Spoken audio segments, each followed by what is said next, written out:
Dans l'actualité de ce soir, l'installation officielle et le lancement des activités de l'Observatoire national de l'équité et du genre. Les membres de l'Observatoire ont pour entre autres mission de veiller au strict respect de l'équité. Vous entendrez le message du Premier ministre. En vacances, les députés ont été convoqués pour une session extraordinaire ouverte ce matin à l'Assemblée nationale. Une session pour plancher sur 2 projets de loi portant sur l'enseignement et le budget de l'État de Côte d'Ivoire. Des précisions dans quelques instants. 4 magistrats ont été désignés pour traiter des affaires de corruption et d'infractions assimilées. Ils sont été mis à la disposition de la haute autorité pour la bonne gouvernance. Et puis la photo d'un enfant syrien mort noyé bouleverse toute l'Europe, le monde entier on peut le dire. L'image de Ayerlan Kurdi, ce petit de 3 ans qui a perdu la vie et découvert sur une plage, est devenue ce matin le symbole du drame des migrants. Voilà pour les principaux titres. Bonsoir et bienvenue. Dans ce 20h, comme tous les jeudis, un dossier de la rédaction, un dossier consacré au regard des consommateurs sur la fabrication et la commercialisation du pain, deuxième denrée la plus consommée en Côte d'Ivoire après le riz. Je vous l'annonçais dans les titres ce jeudi, le Premier ministre a installé officiellement l'Observatoire national de l'équité et du genre. Les membres de l'Observatoire ont pour entre autres mission de veiller au strict respect de l'équité, mais surtout de lutter contre les inégalités de tout genre à tous les niveaux ici dans notre pays, la Côte d'Ivoire. Serge Koléa. Promouvoir le genre et l'autonomie des femmes constitue une des conditions de croissance et de développement d'une nation forte. La Côte d'Ivoire l'a compris, c'est pourquoi ces dernières années, des efforts et initiatives ont été engagés dans le cadre politique, institutionnel et juridique en vue d'améliorer le respect de l'égalité entre les hommes et les femmes. Malgré les avancées, les défis restent à relever en vue d'éliminer toute forme de discrimination basée sur le sexe. L'Observatoire national de l'équité et du genre vient matérialiser la volonté du chef de l'État qui, en 2014, a signé le décret portant création, organisation et fonctionnement de cet organe de veille, d'alerte et d'anticipation. L'Observatoire va veiller au respect de l'équité et de l'égalité entre les hommes et les femmes. Il s'agit, selon la présidente du comité interministériel, de lutter efficacement contre les inégalités dans tous les secteurs d'activité. La gouvernance que nous mettons donc en place doit mener à une société ivoirienne plus équitable, où les femmes, au même titre que leurs frères, les hommes, peuvent faire des choix et où leurs droits seront garantis. Président du Conseil d'orientation, le Premier ministre a félicité la ministre Anna Désiré Ouleto avant de l'assurer du soutien du Président de la République. Cet instrument contribue à la quête d'une meilleure qualité de vie des populations, hommes et femmes, filles et garçons. Le Président de la République, son Excellence M. Alassane Ouattara, en rattachant donc au Premier ministre, chef du gouvernement, l'Observatoire national de l'équité et du genre, manifeste toute l'importance qu'il accorde aux questions du genre. L'ONICI, l'ONU Femmes, la Banque africaine de développement, la Banque mondiale, l'UNFPA et d'autres organisations ont œuvré à la mise en place de l'Observatoire national de l'équité et du genre en Côte d'Ivoire. Et le Premier ministre était également à la cérémonie d'ouverture de la première édition des Journées de la commune ivoirienne qui se tient autour du thème 35 ans de communalisation en Côte d'Ivoire, bilan et perspectives. Les réflexions de ce rendez-vous bilan de l'organisation et du fonctionnement des communes en Côte d'Ivoire porteront sur des problématiques telles que le transfert de compétences de l'État aux collectivités territoriales. Le compte-rendu de Hugues Hervé Blé. Faire face aux défis du développement en ayant recours à la décentralisation en tant que moyen de répartition des pouvoirs et des compétences, c'est l'idée qui guide la première édition des Journées de la commune ivoirienne. Il s'agit pour le président de l'Union des villes et communes de Côte d'Ivoire, Yves Kossi, qui l'organise d'instaurer et de développer un cadre de concertation annuel autour des questions de régionalisation et de croissance locale. 35 ans de communalisation, bilan et perspective. Comme pour dire 35 ans de décentralisation, on en parle, on en tire des enseignements, on se fixe de nouveaux objectifs, on se dote de moyens d'action actualisés. Je crois savoir que cette thématique converge avec la vision du président de la République, son Excellence Alassane Ouattara, en matière de décentralisation. Parrain de la cérémonie, le Premier ministre Danek Ablan-Duncan a salué l'initiative de Livy Kossi avant de préciser que la question de la décentralisation est un enjeu majeur pour toute la Côte d'Ivoire. L'État, dira-t-il, se propose de continuer d'accompagner le processus de décentralisation du point de vue à la fois des ressources techniques, financières et humaines. Il nous faut travailler en synergie pour que le processus de décentralisation continue de contribuer efficacement au développement de notre pays. Je voudrais ainsi terminer en formant le vœu que ces journées servent de point de départ pour une réflexion approfondie sur le bilan de la communalisation ainsi que sur le rôle et la responsabilité des communes en tant que vecteurs importants de développement local. Le gouvernement, bien sûr, attend et étudiera avec soin et ouverture les conclusions de vos travaux.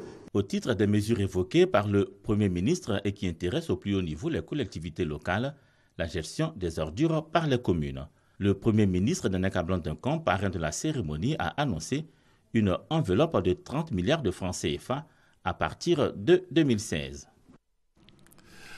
L'actualité en Côte d'Ivoire, c'est aussi la session extraordinaire ouverte ce matin à l'Assemblée nationale. Une session pour plancher sur 2 projets de loi portant sur l'enseignement et le budget de l'État pour la gestion 2015. Le compte-rendu de Michel Digret. Ils étaient censés se retrouver le 7 octobre prochain pour la 2e session ordinaire de l'année 2015.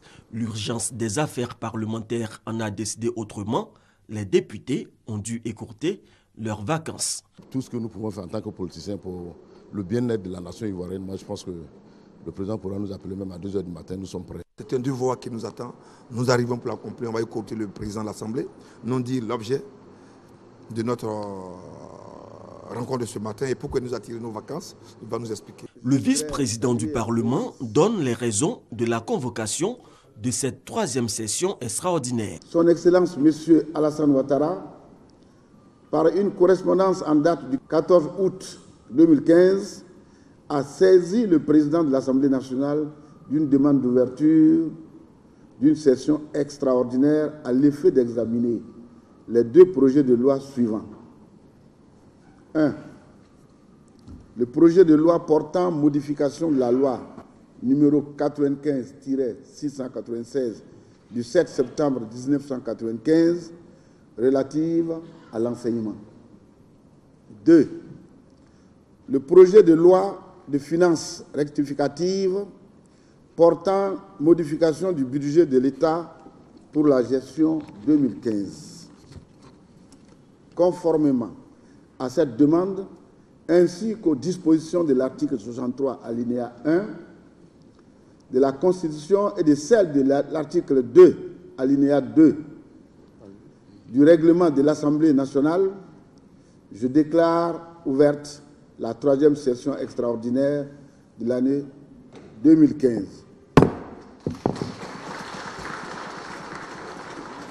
Pour ces 2 semaines de travaux parlementaires, 2 commissions ont été saisies des tests entrant dans leur champ de compétences respectifs.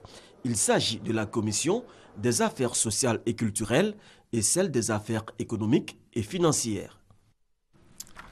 Le réseau des cadres et opérateurs économiques des différents secteurs d'activité réunis au sein du Forum 2020 s'engage aux côtés du chef de l'État, le président Alassane Ouattara, pour l'élection présidentielle d'octobre prochain. Le compte-rendu de Viviane Agnima. Ouvert à tous les cadres et opérateurs économiques de toute sensibilité politique et issus de divers secteurs professionnels, Forum 2020, créé en juin 2014, offre depuis 1 an un espace d'échange sous la forme de mini-conférences prononcées par des spécialistes sur des thèmes portant aussi bien sur les problématiques de développement de la Côte d'Ivoire que sur les préoccupations des populations. Forum 2020 revendique à ce jour 670 membres. Réunis ce mercredi à la mairie du Plateau pour son atelier bilan placé sous le thème « Contribution du Forum 2020 à la victoire du président Alassane Ouattara à l'élection présidentielle d'octobre 2015, Forum 2020, dans une déclaration publique, a annoncé officiellement son soutien à la réélection du président de la République. Le Forum 2020 appelle les Ivoiriennes et les Ivoiriens à soutenir le président Alassane Ouattara pour un nouveau mandat 2015-2020. Dans le monde, il existe des réseaux qui sont des structures issues des compartiments les plus actifs de la société pour permettre aux uns et aux autres de pouvoir discuter, quelles que soient les sensibilités. Parce que les problèmes de développement sont des références universelles, sont des choses consensuelles. On peut avoir des diversités de sensibilités, mais être d'accord sur l'avenir de son pays. Et sur l'avenir du pays, la Côte d'Ivoire, les Ivoiriens, les cadres sont d'accord pour qu'on accorde au président Alassane Ouattara un second mandat. Parce que vu tout ce qui a été fait de 2011 à 2015, en 4 ans, c'est quand même très très élogieux. En termes d'infrastructure, en termes du social, il y a eu des progrès partout. Donc il faut accompagner ce progrès en expliquant aux Ivoiriens, aux Ivoiriennes, que le président Alassane Ouattara, c'est le choix le meilleur qui puisse permettre à la Côte d'Ivoire de pouvoir poursuivre son développement. L'atelier bilan a enregistré une conférence prononcée par le directeur général de la SODECI, Basile Eba, sur la contribution de la SODECI à l'émergence de la Côte d'Ivoire à l'horizon 2020. L'objectif eau potable en qualité et en quantité pour tous les Ivoiriens étant un des objectifs phares du programme d'émergence de la Côte d'Ivoire du président de la République Alassane Ouattara, le directeur général de la SODECI a donné l'assurance que la société de distribution de l'eau en Côte d'Ivoire se donne les moyens pour aider le président de la République Alassane Ouattara à réussir son pari. Sur la période 2012-2015, nous avons accompagné l'État dans la réalisation, n'est-ce pas, de nombreux investissements en infrastructures d'eau potable et d'assainissement qui ont permis d'améliorer les performances du secteur qui avait été dégradé justement à la suite de la longue crise que la Côte d'Ivoire a traversée. Sur la période 2016-2020, nous avons une stratégie pour accompagner l'État parce que en réussissant, n'est-ce pas, cet accompagnement de l'État, eh bien, SODECI se repositionne au niveau des meilleures entreprises de services publics en la matière. Et c'est cela notre objectif. En route pour la victoire du président Alassane Ouattara, c'est le slogan choisi par Forum 2020. La cérémonie était sous le parrainage du ministre d'État, secrétaire général de la présidence, Amadou Gon Coulibaly. Et rappelons que l'organisation de l'élection présidentielle en Côte d'Ivoire coûtera 30 milliards de francs CFA. La Côte d'Ivoire et le groupe pétrolier indépendant américain Anadarko ont signé un accord de partenariat. Les deux parties ont désormais en partage la production du pétrole, nous disent nos reporters Armand et Herman Niamia. Des signatures, des échanges de parapheurs et une photo des familles. Des actes simples pour donner naissance à un grand événement. Un nouveau contrat de partage de production de pétrole. Nous avions signé avec le groupe ExxonMobil un contrat important en eau profonde, en eau très profonde, dans l'ultra deep. Et aujourd'hui, nous signons avec le groupe Anadarko.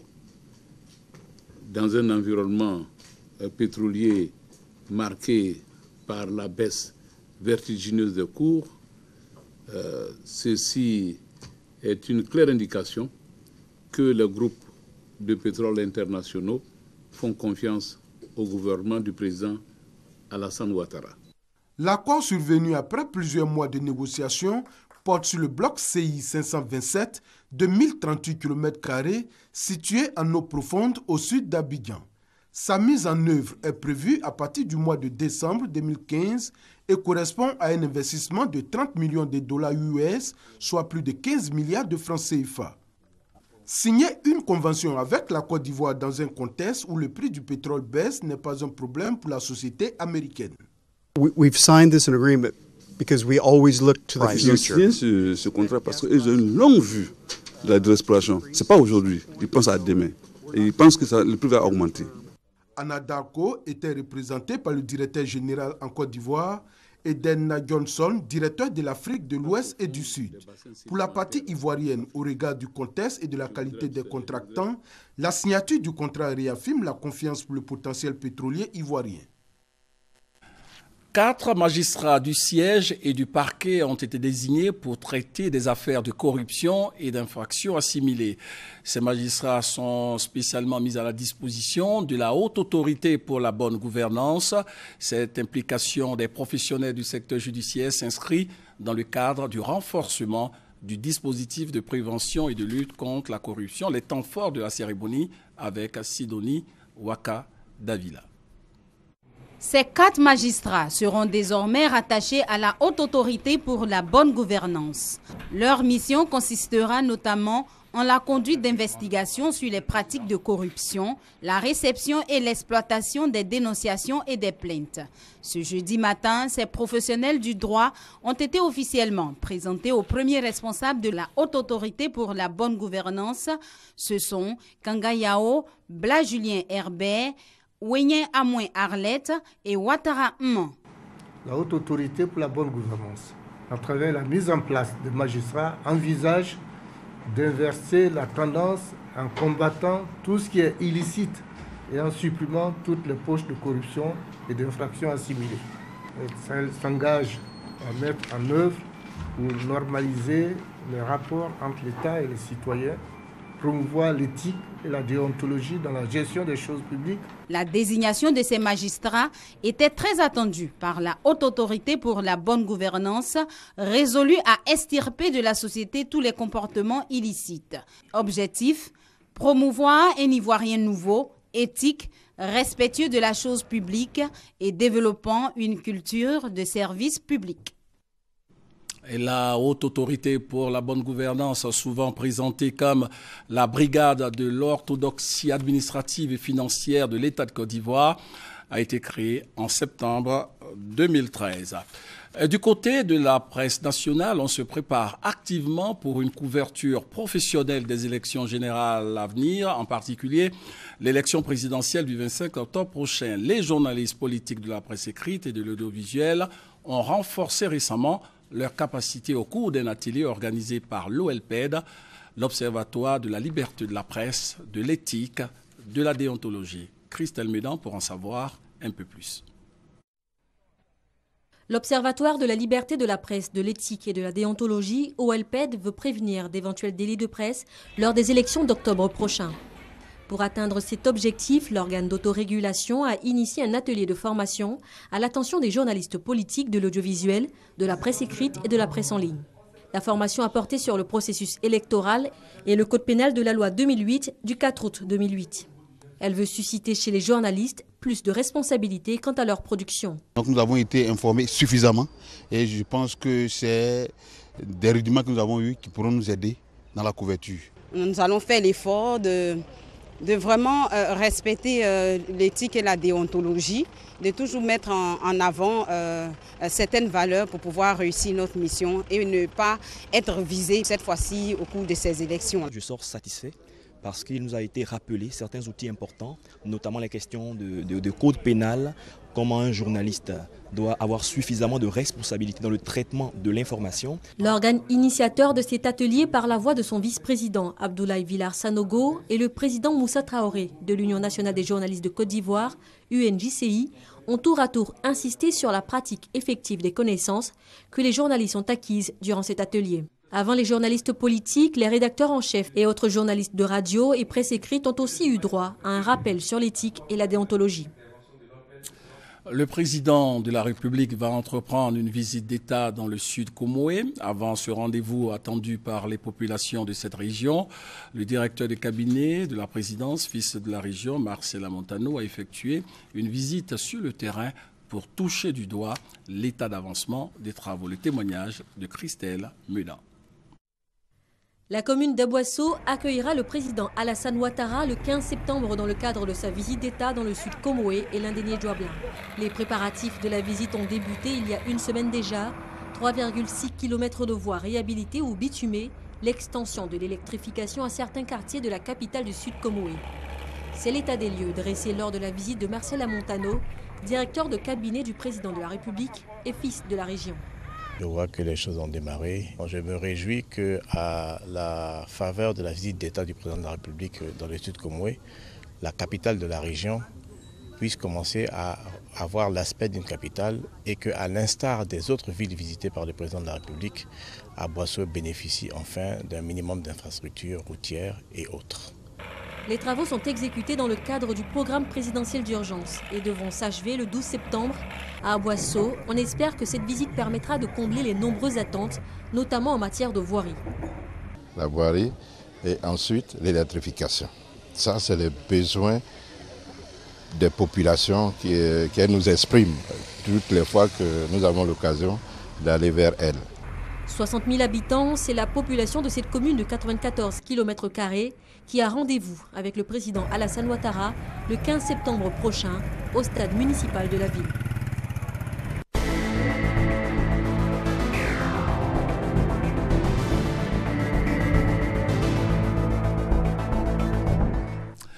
Sachez que de nombreuses boulangeries installées dans le district d'Abidjan sont de plus en plus souvent confrontées à un déficit de matériel adéquat pour la fabrication du pain. Confrontées également à l'absence de formation pratique complète sur l'ensemble de la chaîne de fabrication et au manque de moyens de distribution du pain.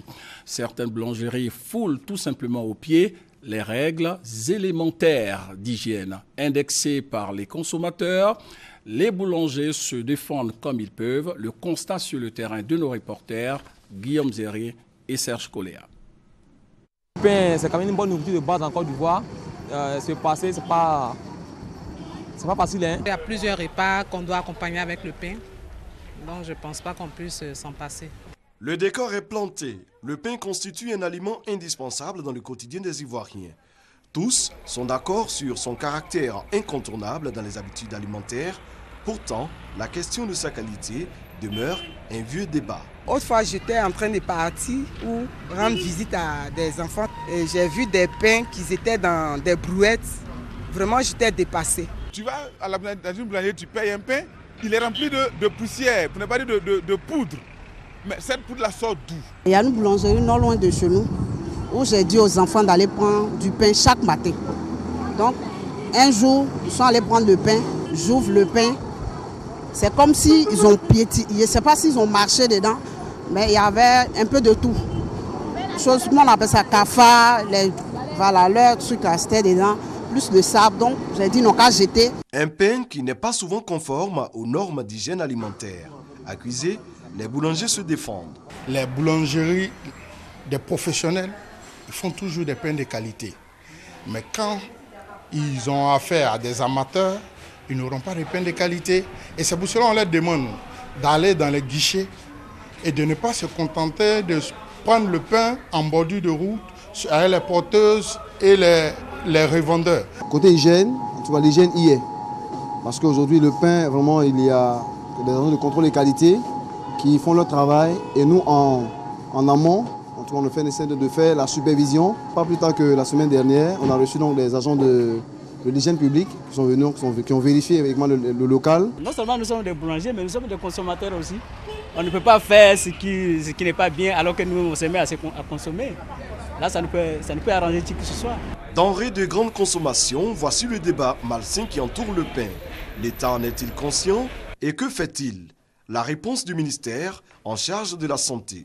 Au niveau de la fabrication du pain, nous avons avec le ministère en charge du commerce, dans un comité interministériel, élaboré ensemble, bien sûr sur initiative du ministère en charge du commerce, un test réglementaire concernant la commercialisation du pain au niveau de la Côte d'Ivoire.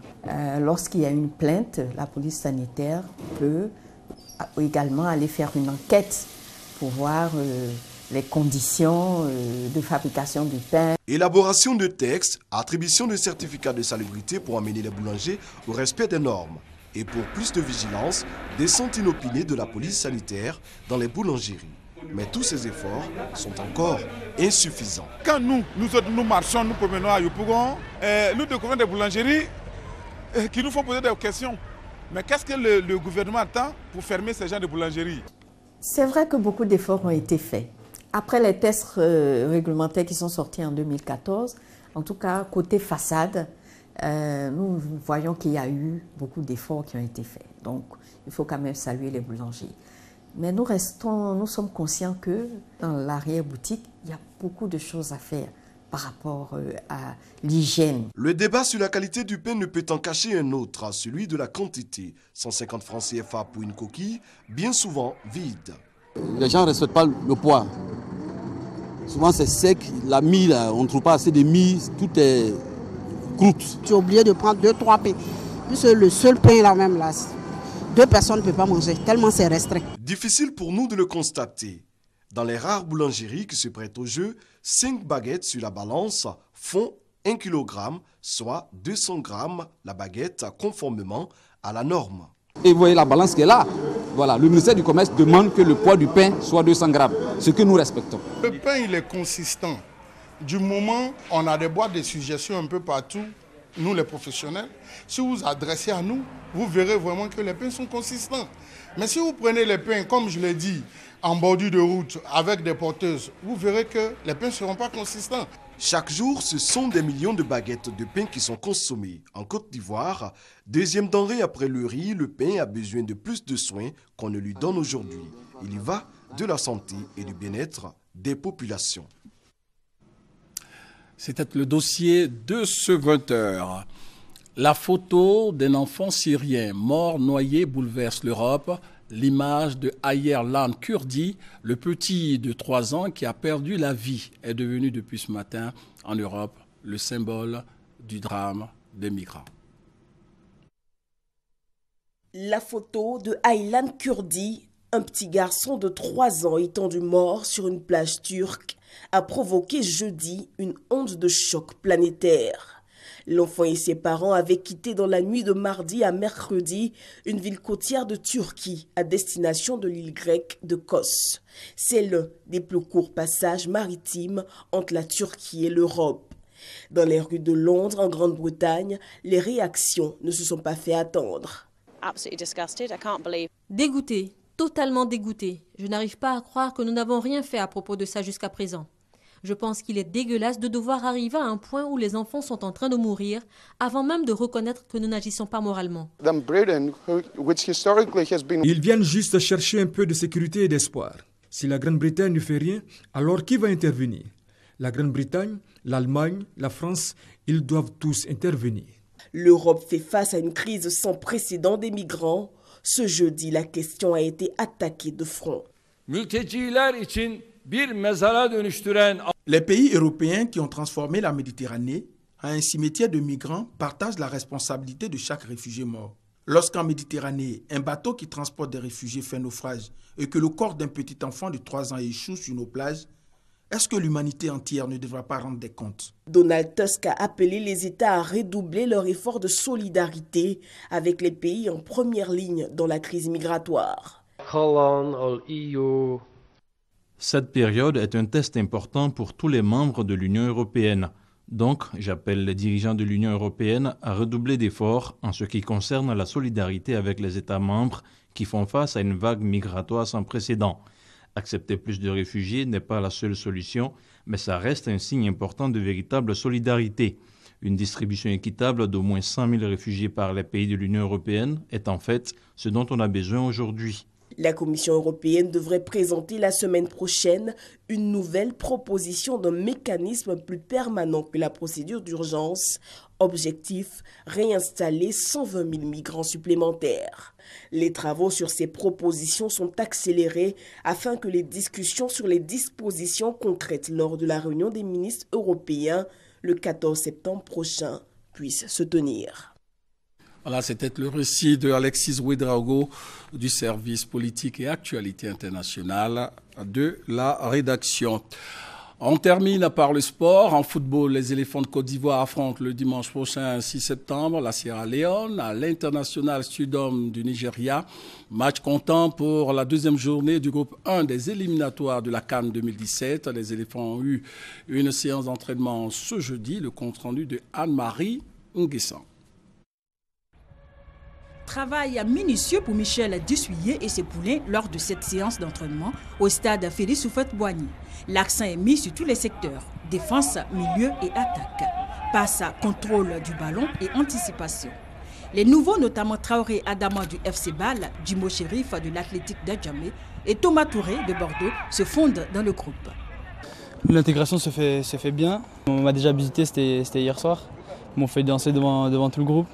Pour les cadres, le travail avec le nouveau sélectionneur se passe bien et l'absence de certains ténors de la sélection, notamment le capitaine Yaya Touré, Boni Wilfried et Max Alain Gradel blessés, pourrait être pallié par la détermination et la rigueur au travail. On a un énorme statut à défendre, c'est celui de champion d'Afrique. Et les équipes qui vont nous jouer joueront leur finale. Maintenant, c'est à nous de rester concentrés, jouer sur nos qualités et puis essayer de ramener les 3 points à Abidjan. Quels que soient ceux qui sont là, on a toujours le même couloir à défendre. Donc voilà, on va aller pour pouvoir bien défendre cette couleur et puis gagner ce match. Pour son premier match avec les éléphants de Côte d'Ivoire, l'objectif de Michel Dussuyer est clair. Empocher les 3 points de la victoire contre la Sierra Leone et les changements de lieu de cette rencontre ne posent pas de problème. C'est un rendez-vous qui me tient particulièrement à cœur. Peu importe où on joue, l'essentiel c'est de faire notre travail, de faire un bon match et de prendre les 3 points. C'est finalement à l'International Stadium de Port-Harcourt au Nigeria que se jouera la rencontre Sierra Leone-Côte d'Ivoire, comptant pour la 2e journée des éliminatoires de la CAN 2017 ce dimanche 6 septembre à 15h GMT. Toute la rédaction vous remercie d'avoir suivi ce 20h. Prochain rendez-vous de l'information à 23h parce que la roue de l'actualité continue de tourner. Bonne suite de programme sur RTI.